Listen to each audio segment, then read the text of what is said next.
Bueno, pues bienvenidos a otro análisis. Hoy nos vamos muy, muy atrás, ¿eh? Millones de años. Sí, a una época en la que nuestros ancestros, pues, la verdad, no eran gran cosa en el panorama general. Imagínate, ¿no? África Oriental, hace 2 millones de años, humanos primitivos por ahí, viviendo, compitiendo, pero sin destacar. Vamos, como podrían ser gorilas o, yo qué sé, luciérnagas. Exacto. Nadie hubiera pensado que sus descendientes acabarían pisando la luna, desde luego. Pero, claro, algo pasó. Algo. Gordo. Hace unos 70.000 años, nuestra especie, Homo sapiens, empezó una transformación, bueno, radical. Eso es. La llamada revolución cognitiva. Y ese es el tema de hoy, ¿no? ¿Cómo pasamos de ser un simio más a, bueno, a lo que somos ahora, con todo lo bueno y lo malo? Y a dominar el planeta, claro. Exacto. Vamos a ver qué nos hizo diferentes, qué ocurrió con las otras especies humanas que estaban por aquí. Porque había otras, eso es importante. Claro, muchas. Y también veremos cuál fue nuestro primer gran impacto ecológico, que fue mucho antes de la agricultura, ¿eh? Mucho antes. Perfecto. Pues bien, vamos a meternos en harina. ¿Cómo éramos al principio y qué nos hizo distintos? Pues lo primero, eso que decías, no estábamos solos. Humano se refiere al género Homo, y había unas cuantas especies, éramos familia, con muchos hermanos y hermanas, digamos. Neandertales, Erectus. Efectivamente. Evolucionamos en África Oriental hace unos 2,5 millones de años, a partir de Australopithecus. Y bastante pronto, hace como 2 millones de años, algunos grupos salieron de África. Y se fueron adaptando, claro. Claro, por eso surgieron especies como los neandertales en Europa y Asia Occidental, más robustos, adaptados al frío, o el Homo erectus en Asia Oriental, que aguantó casi 2 millones de años. Una barbaridad. 2 millones de años. Tela. Totalmente. Y luego otros más locales, como Homo soloensis en Java, los pequeñitos Homo floresiensis en la isla de Flores, los denisovanos en Siberia, mientras en África pues seguían evolucionando otros, Rudolfensis, Ergaster, y finalmente nosotros, Sapiens. Mm. O sea que lo normal durante casi toda la historia humana fue la diversidad. Totalmente. Durante millones de años, hasta hace muy poquito, unos 10.000 años, varias especies humanas compartían el planeta. Esto de estar solos ahora, eso es lo raro. Mm. Y compartíamos cosas clave, como un cerebro muy grande en comparación con el cuerpo. Pero, ¿eso fue siempre una ventaja clara? Pues no tanto como parece. A ver, un cerebro grande es carísimo en términos de energía. En nosotros, los sapiens, se lleva el 25% de la energía en reposo, una cuarta parte. Ostras. Claro, comparado con el 8% de otros simios. Eso significa dedicar mucho más tiempo a buscar comida. Y además, esa energía se la quitas a otras cosas, como a los músculos. Hubo un intercambio, digamos. Menos bíceps, más neuronas. Y durante millones de años, esa inversión dio frutos espectaculares. Pues sí, aparte de herramientas de piedra, que sí las hubo desde muy pronto, hace 2,5 millones de años, tampoco es que viéramos una explosión tecnológica brutal durante muchísimo tiempo. El cerebro estaba ahí, pero No acababa de despegar del todo, algo así. Y luego está el bipedismo, caminar sobre dos piernas. que nos liberó las manos, ¿no? Para usar herramientas, para señalar. Fundamental. Sí, pero también tuvo sus pegas. Dolores de espalda, cuello más rígido y sobre todo para las mujeres. Las caderas se estrecharon. Y eso complicó los partos, justo cuando las cabezas de los bebés eran más grandes por el cerebro. Exacto. Una faena evolutiva, vamos. Esto probablemente favoreció que los bebés nacieran más inmaduros, digamos, más prematuros en su desarrollo. Claro, por eso los bebés humanos son tan dependientes durante tanto tiempo. Precisamente. Y eso nos obligó a ser súper sociales. Hace falta una tribu para criar a un humano, como se suele decir. Fomentó la cooperación, los vínculos fuertes dentro del grupo y una capacidad enorme para aprender después de nacer. Ujú. O sea que, a pesar del cerebro, las herramientas y ser más sociales, durante millones de años éramos, bueno, criaturas bastante marginales, ¿no? Más bien presas que supercazadores. Eso parece. Comiendo plantas, bichos, animales pequeños y mucha carroña. Quizá nuestra primera especialidad fue romper huesos abandonados por otros depredadores para sacar el tuétano. Anda, el tuétano. Sí, sí, sí. Estuvimos en medio de la cadena alimentaria hasta hace relativamente poco. La caza de animales grandes de forma regular empezó hace unos 400.000 años. Y el salto a la cima, eso ya fue cosa de Sapiens hace unos 100.000 años. Y fue un salto muy rápido. Rapidísimo, en términos evolutivos, tan rápido que ni el ecosistema se adaptó bien. Ni nosotros mismos, quizás. Hay autores que nos comparan con una especie de dictador de república bananera que ha llegado al poder demasiado deprisa. ¿En qué sentido? Pues llenos de miedos, de ansiedades por mantener esa posición recién ganada, y eso nos haría doblemente crueles y peligrosos. Muchas catástrofes históricas podrían venir, en parte, de esa inseguridad fundamental de nuestro rápido ascenso. Es una idea potente, ¿eh? Para darle una vuelta. Sí, lo es. Y en ese ascenso, un paso clave tuvo que ser el fuego, controlar el fuego. Fundamental. El uso diario parece que se generaliza hace unos 300.000 años. Y lo usaban varias especies, ¿eh? Erectus, neandertales, nuestros ancestros.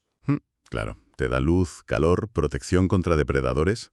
Un arma potente. Sí, pero lo más revolucionario probablemente fue cocinar. Cocinar. Cambia la comida por completo. Exacto. Transforma la química y la biología de los alimentos.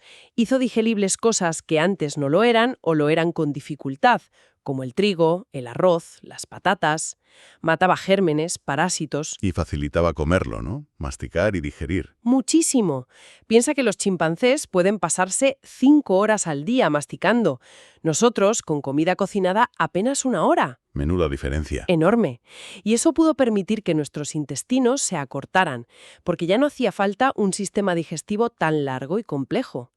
Intestinos más cortos consumen menos energía. ¿Y esa energía? ¿A dónde fue?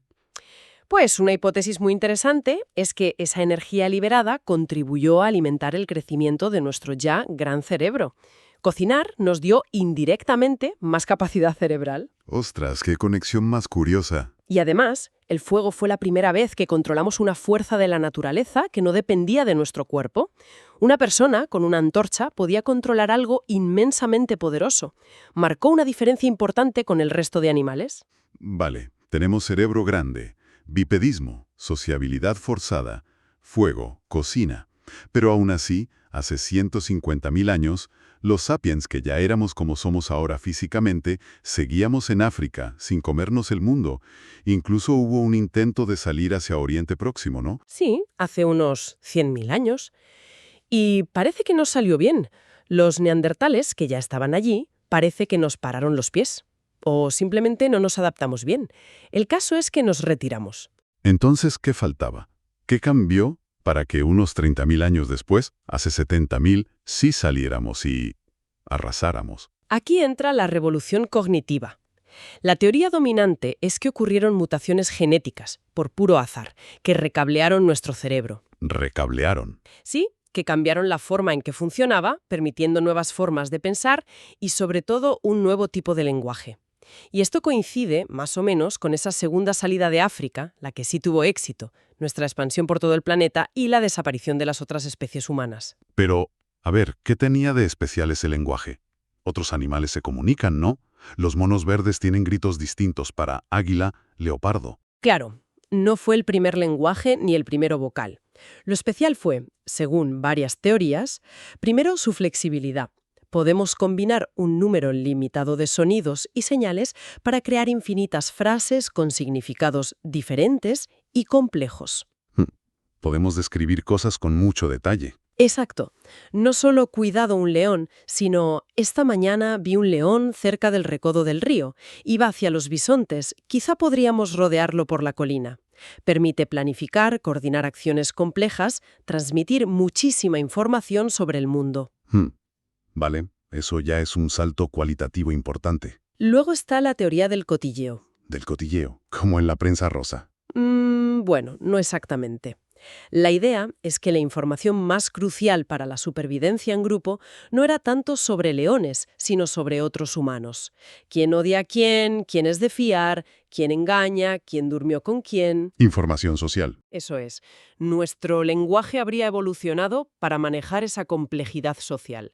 El cotilleo eficaz permite mantener la cohesión en grupos más grandes. ¿Hasta qué tamaño? Pues se habla del famoso número de Dunbar, unos 150 individuos. Es el tamaño máximo de grupo en el que más o menos todos se conocen y pueden cotillear eficazmente para mantener los lazos y el orden social. Mm. Y es verdad que gran parte de nuestra comunicación diaria sigue siendo, bueno, cotilleo sobre otras personas. Totalmente. Emails, llamadas, noticias, mucho es sobre qué hacen o dicen otros humanos. Vale. Flexibilidad y cotilleo. Son buenas razones. Pero parece que las fuentes destacan otra cosa como lo realmente único, ¿no? Lo que nos catapultó. Sí. Ambas teorías son probablemente ciertas y complementarias, pero la característica más singular de nuestro nuevo lenguaje, la que de verdad nos diferencia de cualquier otro animal, es la capacidad de hablar de cosas que no existen. Ficción. Cosas inventadas. Exacto. Leyendas, mitos, dioses, religiones. Un mono puede decir león, pero solo un sapiens puede decir el león es el espíritu guardián de nuestra tribu. Pero, ¿y eso para qué sirve? Hablar de unicornios o espíritus. Parece una pérdida de tiempo si tienes que sobrevivir. Ahí está la magia. La ficción no solo nos permite imaginar cosas individualmente, nos permite imaginarlas colectivamente. Podemos tejer historias comunes, mitos compartidos. La historia de la creación de la Biblia. Los mitos de origen de una nación. Exacto. O conceptos como los derechos humanos, el dinero, las corporaciones. Y son estos mitos compartidos los que nos dan una capacidad sin precedentes. Cooperar flexiblemente y en grandes números, incluso con completos extraños. A ver, explícame eso. Mira, las hormigas o las abejas cooperan en masa, pero de forma muy rígida, instintiva. Los chimpancés cooperan de forma flexible, pero solo en grupos pequeños donde se conocen íntimamente. Vale. Los sapiens, gracias a la capacidad de creer en historias comunes, podemos hacer ambas cosas. Cooperar con muchísima gente, millones incluso, y hacerlo de forma muy flexible, adaptándonos a nuevas circunstancias, cambiando las historias que compartimos. O sea que el pegamento que une a grandes grupos humanos no es el conocimiento personal, sino una creencia compartida en algo abstracto. Exactamente. Toda cooperación humana a gran escala piensa en un Estado moderno, una iglesia mundial, un sistema legal, una empresa multinacional. Se basa en mitos que solo existen en nuestra imaginación colectiva. Exacto. Por ejemplo, dos católicos que no se conocen de nada pueden ir juntos a una cruzada porque creen en Dios y en la Iglesia. O dos serbios desconocidos pueden arriesgar la vida el uno por el otro porque creen en la nación serbia. O dos abogados que nunca se han visto pueden colaborar para defender a un cliente basándose en su creencia compartida en la existencia de las leyes, la justicia y los derechos humanos. El ejemplo de Peugeot que mencionan las fuentes es genial para esto. Sí, ¿qué es Peugeot S.A.? No son los coches, ni las fábricas, ni los empleados, ni los accionistas. Es una ficción legal, una persona jurídica. Exacto. Existe porque todos colectivamente creemos que existe, basándonos en las historias que cuentan los abogados, los jueces, los códigos legales. Es una construcción social, una realidad imaginada. Y estas realidades imaginadas son mentiras. No exactamente. Una mentira es algo que tú sabes que es falso, pero intentas convencer a otros. Una realidad imaginada es algo en lo que todo el mundo cree, o actúa como si creyera. Y mientras esa creencia colectiva se mantenga, esa realidad imaginada tiene un poder real en el mundo. El dinero es el ejemplo perfecto, ¿no? Un billete es solo papel pintado. Y por eso funciona. Lo mismo pasa con las naciones, las empresas de responsabilidad limitada, los dioses. Desde la revolución cognitiva, los sapiens vivimos en una doble realidad. La objetiva, de los ríos, los árboles, los leones, y la realidad imaginada de los dioses, las naciones, las corporaciones. Y esta segunda capa es cada vez más poderosa. Vale, entiendo. ¿Y esto cómo nos dio ventajas sobre los neandertales, por ejemplo? Ellos también eran listos, fuertes. La clave parece ser la flexibilidad y la escala que permite la ficción. Si tu forma de cooperar se basa en mitos, puedes cambiar radicalmente tu sociedad y tu comportamiento simplemente cambiando los mitos. No tienes que esperar a que la evolución genética haga su trabajo lento. Claro. Es una vía rápida para la adaptación cultural. Exacto. Puedes pasar de una estructura social a otra en décadas, no en milenios. Piensa en los cambios en Alemania en el siglo XX o en cómo se pueden crear grupos con comportamientos que van contra la biología básica, como el celibato en el clero católico, basado en creencias religiosas compartidas. Exacto. Los neandertales, aunque inteligentes, no podían hacer esto. Probablemente, no a la misma escala ni con la misma complejidad. No parece que pudieran tejer estas ficciones compartidas que permiten coordinar a cientos o miles de individuos de forma flexible. Y eso limitaría el tamaño de sus grupos, su capacidad para el comercio a larga distancia, para organizar cacerías masivas o para enfrentarse a grupos de sapiens más numerosos y mejor coordinados. ¿Y la arqueología apoya esto? Sí, parece que sí. Hay mucha más evidencia de comercio a larga distancia, conchas, obsidiana, entre grupos de sapiens que entre neandertales. También hay indicios de técnicas de caza colectiva más sofisticadas en sapiens. Son diferencias sutiles, pero que apuntan a una capacidad cognitiva distinta en cuanto a la cooperación a gran escala. Lo que nos lleva a la pregunta del millón. ¿Qué pasó cuando Sapiens, con este nuevo software mental, salió de África por segunda vez y se encontró con sus hermanos? ¿Con los neandertales, los denisovanos? Pues las dos grandes teorías iniciales eran o nos mezclamos con ellos hasta que se diluyeron en nuestra población, teoría del entrecruzamiento, o los reemplazamos por completo, quizás de forma violenta, teoría de la sustitución. ¿Y qué dice la genética ahora? Mm, Pues nos da una respuesta intermedia, digamos. ¿Hubo entrecruzamiento? Sí. Los humanos actuales de origen europeo y asiático tenemos un pequeño porcentaje de ADN neandertal, entre un 1% y un 4%, y algunas poblaciones de Melanesia y aborígenes australianos tienen hasta un 6% de ADN denisovano.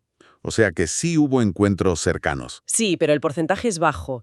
Sugiere que éramos especies casi, pero no del todo, separadas biológicamente.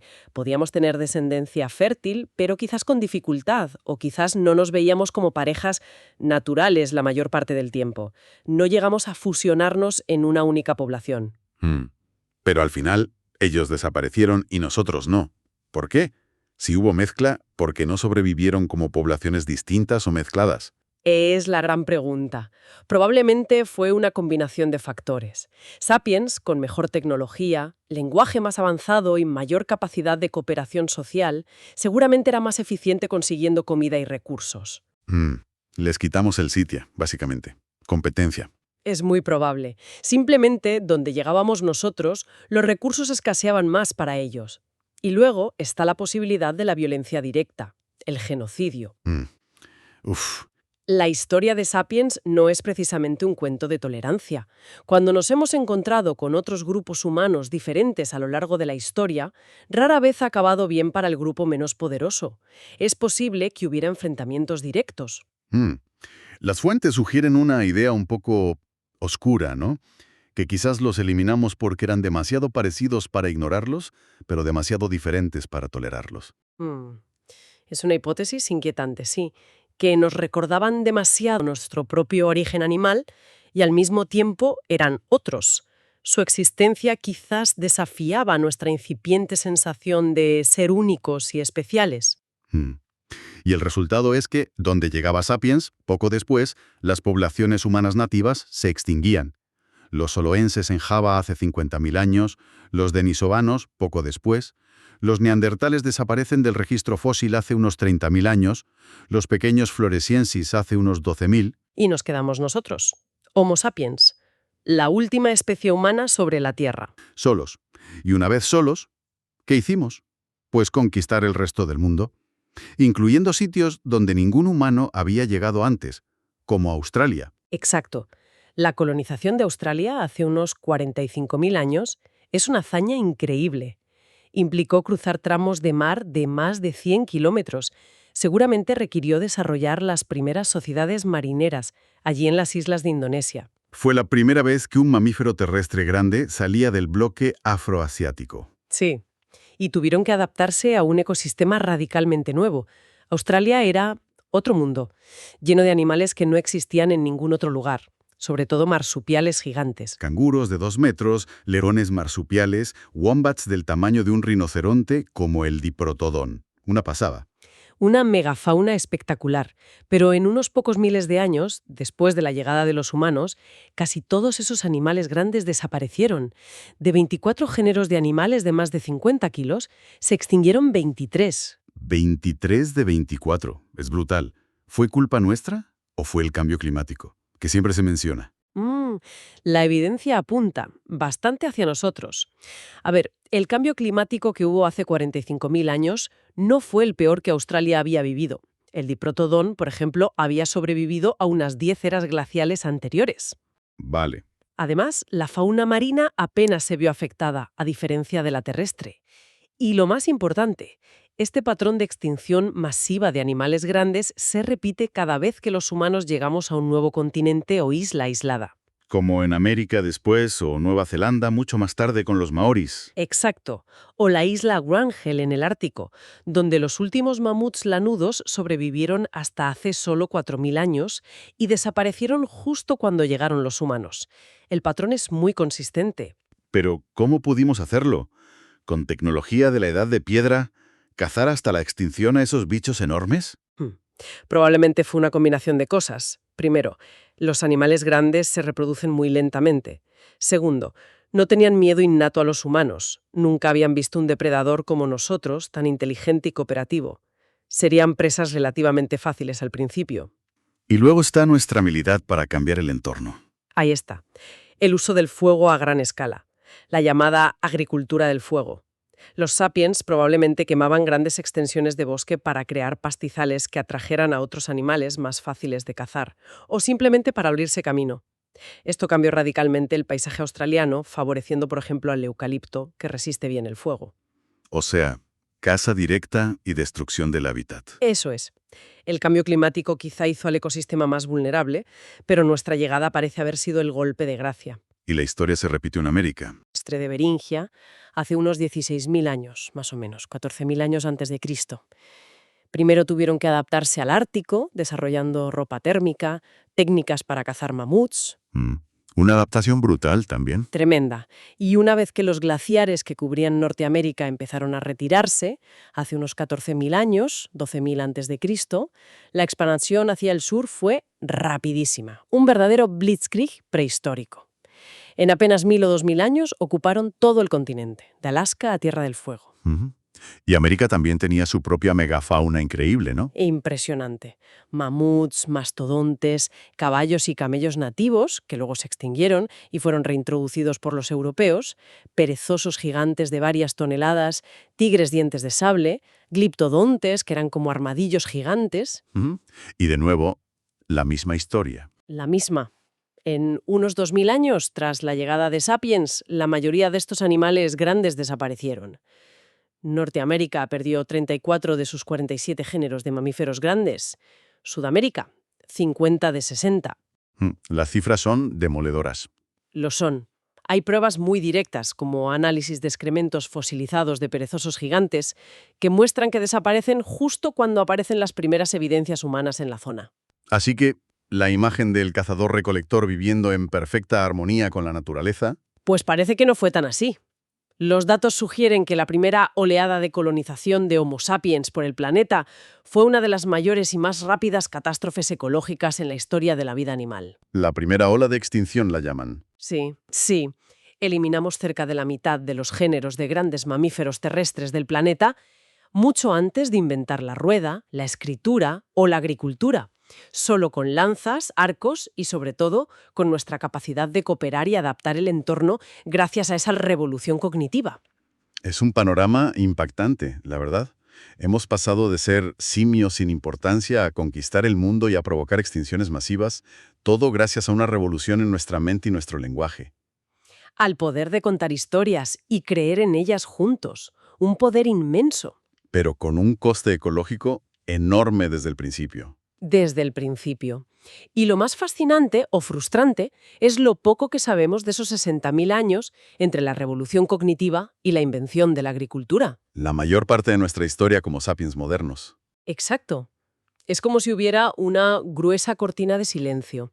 Sabemos que vivieron, que se expandieron, que crearon arte rupestre increíble, que extinguieron megafauna, pero apenas sabemos nada de sus creencias detalladas, de sus estructuras sociales, de sus guerras, de sus amores, de sus dramas políticos. Mm. Y sin embargo, ellos moldearon el mundo, que luego heredó la agricultura. Y quizás moldearon nuestra psicología de formas que apenas empezamos a entender. Sin duda. Por eso es tan importante intentar comprender este periodo. Mm. Nos deja pensando, ¿cuánto de lo que creemos hoy, nuestras naciones, nuestro dinero, nuestras leyes, nuestros dioses, son solo ecos, versiones más sofisticadas de esas primeras ficciones que empezamos a inventar alrededor de una hoguera hace 70.000 años? Es una pregunta fundamental. ¿Hasta qué punto seguimos operando con el software básico de la revolución cognitiva? Y hemos superado ya esa ansiedad, esa peligrosidad que mencionabas antes, la del dictador de República Bananera, que asciende demasiado rápido. Esa es otra gran pregunta que surge al mirar nuestros orígenes. La historia de Homo sapiens es, en gran medida, la historia del poder increíble que nos dan nuestras realidades imaginadas y de las enormes consecuencias, a menudo imprevistas, que ese poder tiene. Pues sí queda para reflexionar. Un viaje increíble a nuestros orígenes más profundos. La verdad es que sí. Entender de dónde venimos es clave para entender quiénes somos.